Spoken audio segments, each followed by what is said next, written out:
History is full of narrow escapes.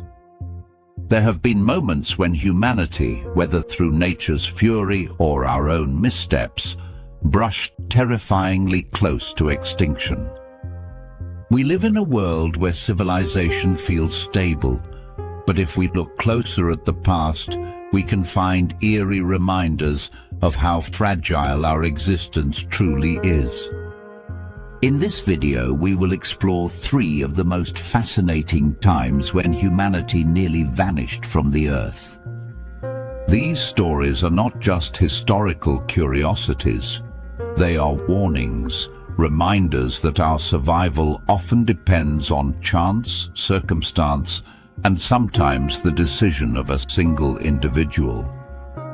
We'll begin in the 20th century, during the height of the Cold War, when one man's choice may have prevented global nuclear destruction. Then, we'll journey back into the distant past, to the year 556, a time historians call the worst year to be alive. Finally, we'll go even deeper into prehistory, when humanity faced a genetic bottleneck so severe that our species was reduced to just a few thousand individuals. Each of these moments tells us something profound about resilience, chance, and the razor-thin line between life and death for our species. So settle in, relax, and let's explore the times humanity almost died. The Stanislav Petrov case. It was September 26, 1983, deep into the Cold War. The world was already on edge.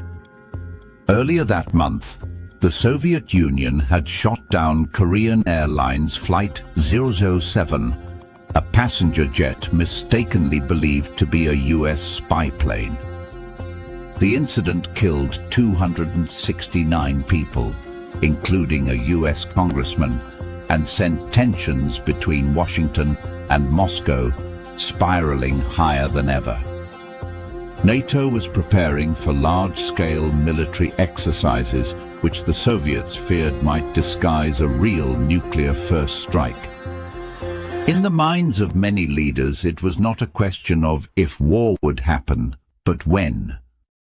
On that tense autumn night, Lieutenant Colonel Stanislav Petrov reported for duty at Serpukhov 15, a secret Soviet bunker south of Moscow. His job was critical. He was the officer in charge of monitoring OKO, the Soviet Union's satellite-based early warning system. If the system detected an American missile launch, Petrov was to follow strict protocol, verify the data, confirm with ground radar, and immediately report to his superiors. That report would then go up the chain of command, likely reaching the Soviet premier within minutes. The next step, almost automatic, would be retaliation with thousands of nuclear warheads. The fate of hundreds of millions rested on the decisions made inside that bunker. The night began uneventfully. But just past midnight, the calm was shattered by piercing alarms.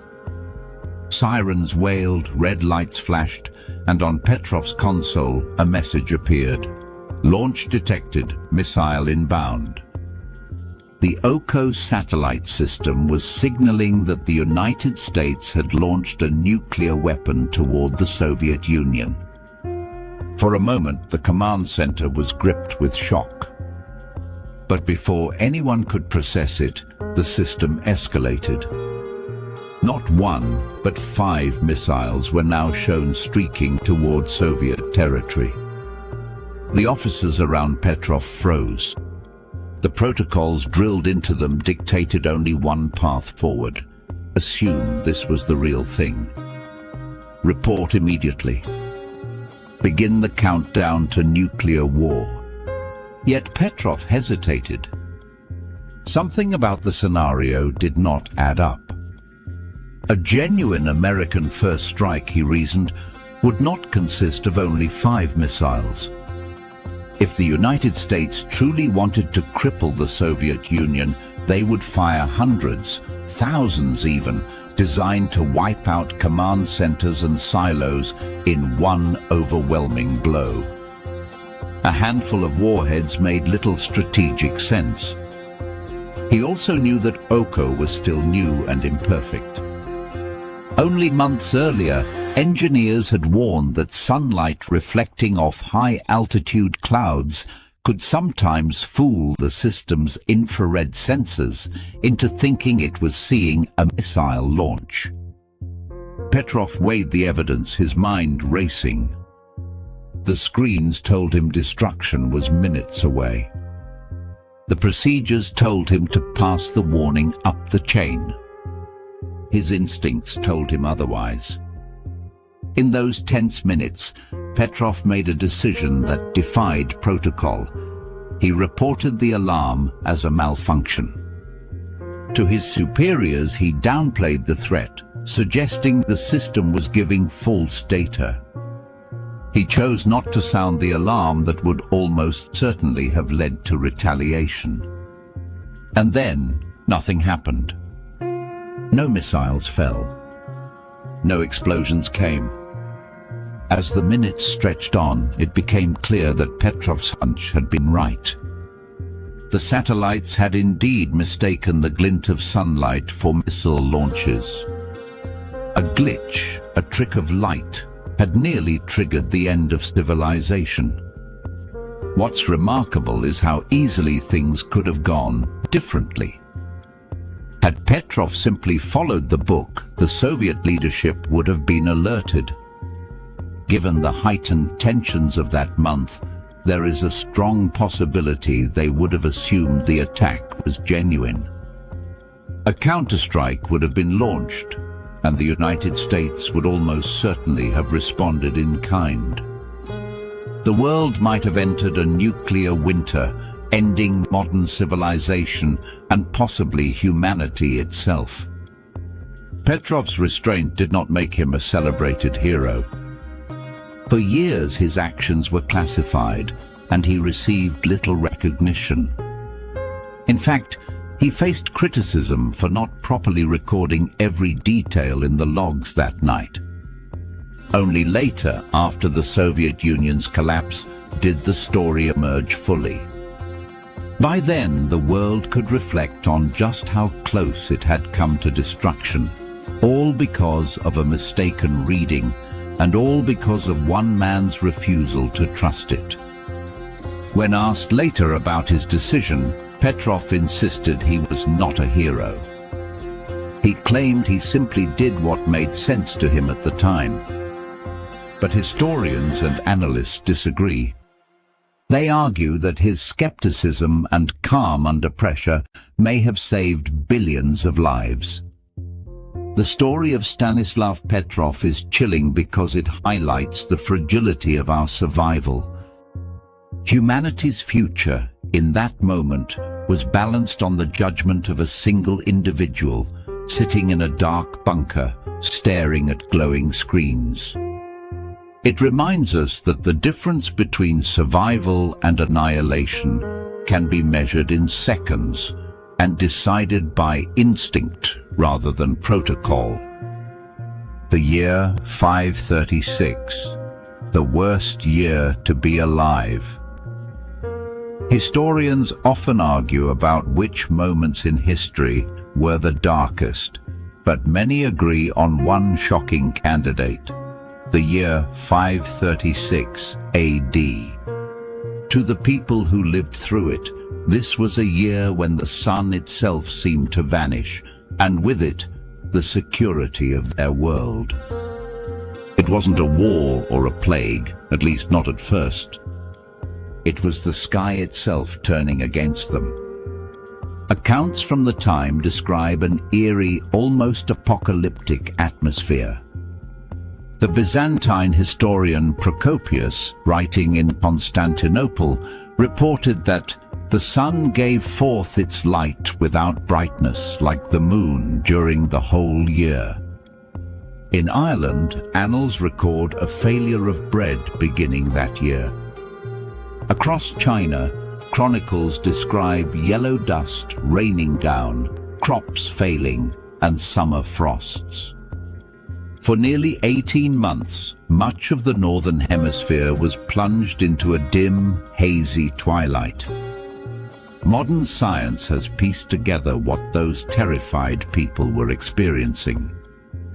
Ice core samples from Greenland and Antarctica reveal massive volcanic eruptions around this time, likely in Iceland or somewhere in the northern hemisphere. The blasts hurled ash and sulfur high into the stratosphere, spreading a veil across the skies.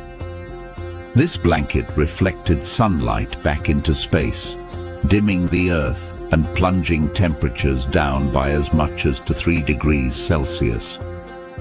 That might not sound like much, but in an agrarian society it was catastrophic. Imagine being a farmer in Europe or Asia in 536. You plant your crops, but the sun never shines properly. The days feel colder, the seasons shorter. Instead of golden fields, you see withered stalks, frost-bitten shoots, and harvests that barely fill a basket. Hunger sets in quickly. The food that is stored becomes precious, hoarded, fought over. Communities fracture under the pressure of famine. But the disaster didn't stop there. The failed harvests triggered starvation across continents. Malnutrition weakened populations, making them vulnerable to disease. In 541, only a few years later, the Justinian plague, the first known outbreak of bubonic plague, swept through the Byzantine Empire, killing tens of millions.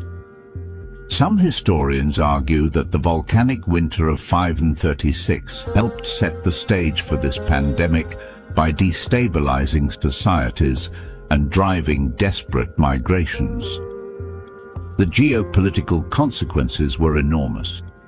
The Byzantine Empire, already struggling to maintain control over its vast territories, found itself weakened.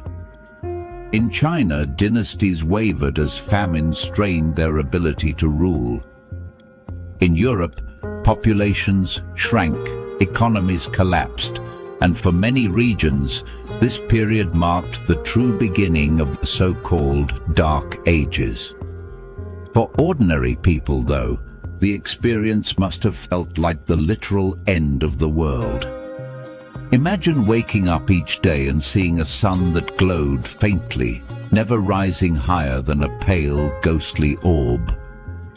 Imagine watching your children grow thin as food vanished, neighbors abandoning villages, travelers spreading rumors that the gods had turned away or that demons had swallowed the sun.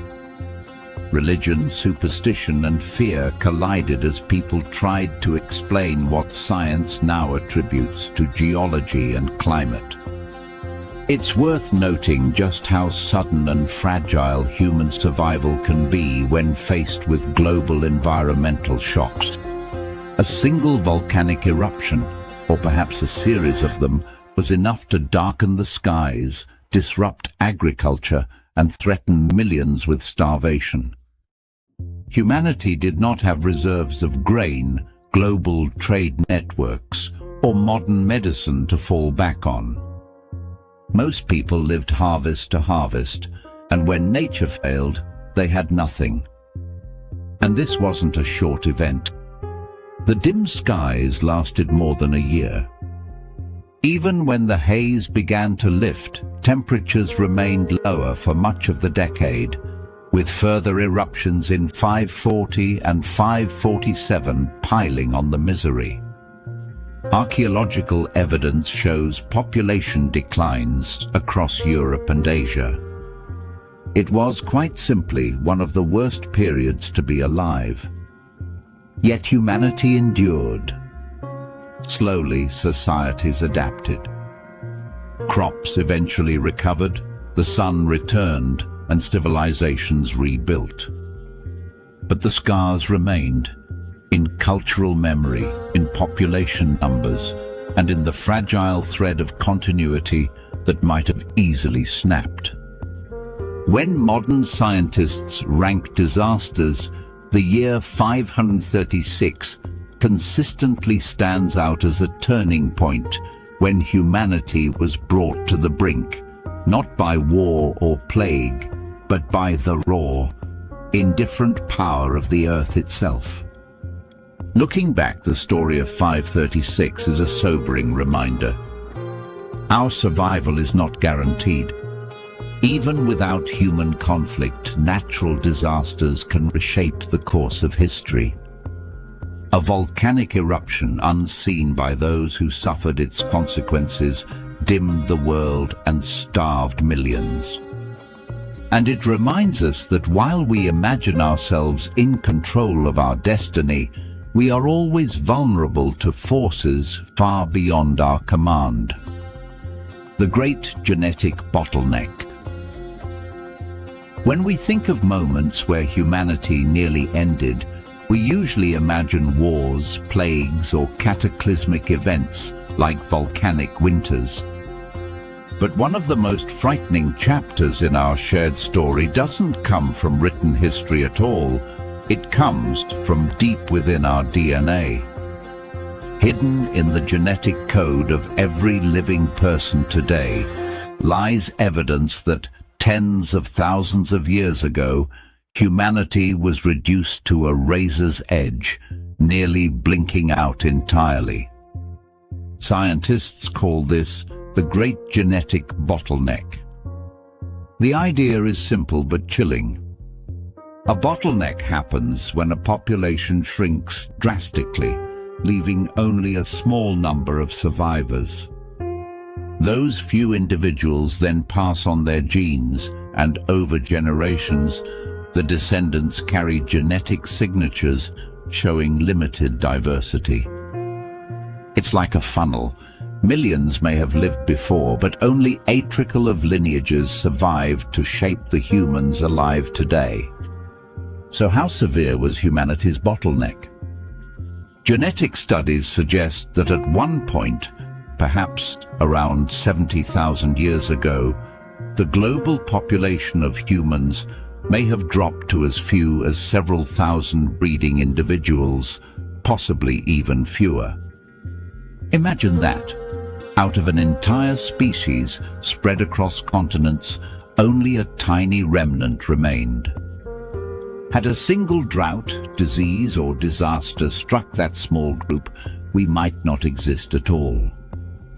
What caused this near extinction? The leading theory involves the Toba supereruption, one of the most powerful volcanic events in the past 2 million years. Around 74,000 years ago, Mount Toba in present-day Indonesia exploded with a force thousands of times greater than a typical eruption.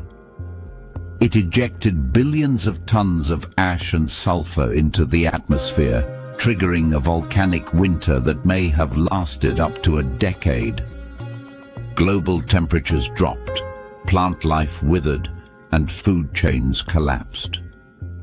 For early humans who lived by hunting and gathering, this was devastating. But the Toba eruption may not have been the only culprit.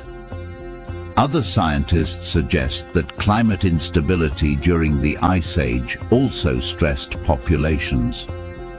Shifts between glacial and interglacial periods created volatile environments, forcing humans into smaller, isolated groups.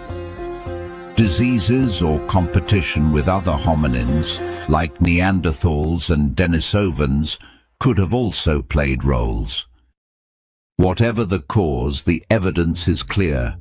Our species was reduced to a fraction of its potential size. To grasp how precarious that was, think about genetic diversity today. Compared to many other species, humans are surprisingly homogeneous. Two chimpanzees from the same forest can be more genetically different than two humans picked at random from opposite sides of the earth. This isn't because humans have always been uniform. It's because so few of our ancestors survived the bottleneck, leaving only a narrow genetic legacy behind. The consequences of this event shaped humanity in ways we still live with. Limited genetic diversity can make a species more vulnerable to disease outbreaks, since fewer variations exist that might offer resistance. It also means that many of our cultural and technological breakthroughs were achieved by descendants of a very small group of survivors. In a way, everything from cave paintings to space travel traces back to the resilience of those few who endured. It's humbling to think about. Picture a world where early humans are scattered across harsh, frozen landscapes, struggling to find food, huddling in caves for warmth. Many groups perish. Entire branches of our family tree disappear forever. And somewhere, in Africa, or along coastal refuges where the climate was more forgiving, a few small communities cling to survival. Perhaps it was their ingenuity, their cooperative behavior, or simply luck, but they managed to endure long enough for the world to recover. We are all their children. The Great Genetic Bottleneck reminds us just how close humanity came to being another forgotten species, one more experiment in evolution that didn't make it. Instead, we passed through the funnel, emerging fewer but stronger, ready to spread across the globe once conditions improved. But the thinness of that thread is haunting. Our entire civilization, every language and invention, rests on the survival of a population that could fit inside a modern sports stadium. And the lesson it offers is sobering. For all our advancements, humanity remains vulnerable to global catastrophes, whether natural or self-inflicted. The Toba eruption shows us that Earth itself can, in an instant, create conditions harsh enough to push us toward extinction. Today, threats like nuclear war, climate change, or engineered pandemics echo that danger. Just as our ancestors nearly vanished, so too could we, if we fail to respect how fragile survival really is. What's miraculous is that we did endure. Our ancestors weathered the storm, preserved enough knowledge and culture to rebuild, and passed down the spark of resilience that still defines humanity. The Great Bottleneck was one of our closest brushes with oblivion, and yet it also gave rise to the unity of our species. In the end, all people alive today share that same narrow heritage, a reminder that we are far more connected than we are different. The Carrington Event in September of 1859, the world witnessed the most powerful solar storm ever recorded, a geomagnetic disturbance so immense that it briefly reminded humanity how fragile civilization truly is when confronted with the forces of nature. Today we call it the Carrington Event, named after the British astronomer Richard Carrington, who was the first to observe the enormous solar flare responsible. At the time, the world's technology was still in its infancy, limited mostly to the telegraph system, yet the storm's effects were so profound that they served as a haunting preview of what could happen if such an event struck today. On the morning of September the 1st, Carrington, an amateur but devoted astronomer, was sketching sunspots when he suddenly observed an intense flash of white light erupting from the surface of the sun. Unknown to him, this was a coronal mass ejection, a massive burst of charged particles traveling at incredible speeds. Just 17 hours later, those particles slammed into Earth's magnetic field with an intensity unmatched in recorded history. The results were immediate, awe-inspiring and terrifying. Brilliant auroras illuminated the night skies across the globe, stretching far beyond the usual polar regions. Reports came in from the Caribbean, from Rome, from even the skies over Hawaii. In North America, the auroras were so bright that people could read newspapers at midnight without a lantern. Gold miners in the Rocky Mountains thought morning had arrived early. The sky shimmered in reds, greens and purples, as if the heavens themselves had been set on fire. But the most alarming effects were on technology. Telegraph systems across Europe and North America failed catastrophically. Operators reported sparks leaping from their machines, shocking them, and in some cases setting telegraph paper aflame. In certain areas, telegraph lines carried current even after being disconnected from their power sources, the storm itself charging the wires as if they had tapped into an unseen energy grid. Some operators, astonished, continued sending messages, even with their batteries completely disconnected, an eerie glimpse of raw solar power coursing through human systems. Fortunately, the world of 1859 was not deeply dependent on electricity. Aside from telegraphs, society ran on steam, coal and manual labor. This was the saving grace. The Carrington Event caused spectacular disturbances, but it did not collapse civilization. If such an event occurred today, however, the outcome would be unimaginably worse. Modern society is woven together with fragile electronic threads. Satellites orbit overhead, maintaining communication, navigation, weather forecasting, and even banking systems. The power grid hums beneath our feet, linking billions of homes and devices. A solar storm of Carrington's magnitude today would fry satellites, cripple global communications, and potentially black out entire continents for weeks or months. Scientists have studied what such an event might mean for modern life. A report by the National Academy of Sciences estimated that the economic cost of a modern-day Carrington storm could exceed $2 trillion in the United States alone, with recovery taking years. Power transformers could burn out, unable to handle the surge. Water systems reliant on electric pumps would fail.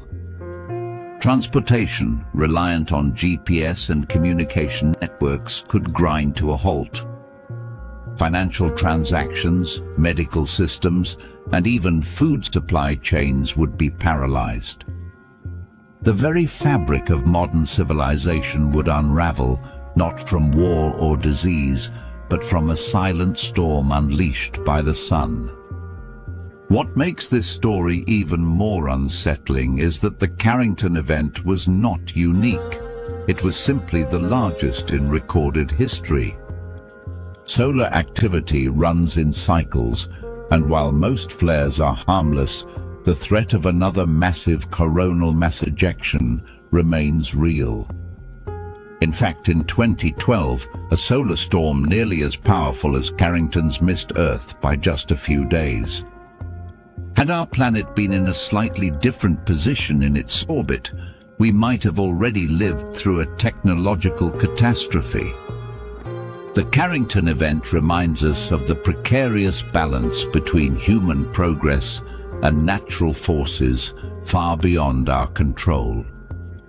We like to think we are masters of the modern age, Yet all it might take is one violent outburst from our closest star to plunge us back into the dark. The telegraph operators of 1859 experienced a foretaste of this reality, and we have been warned. The question remains, when the next Carrington-class storm arrives, and scientists say it is a matter of when, not if, will humanity be ready? Across history, humanity has teetered on the brink of extinction more times than we care to imagine.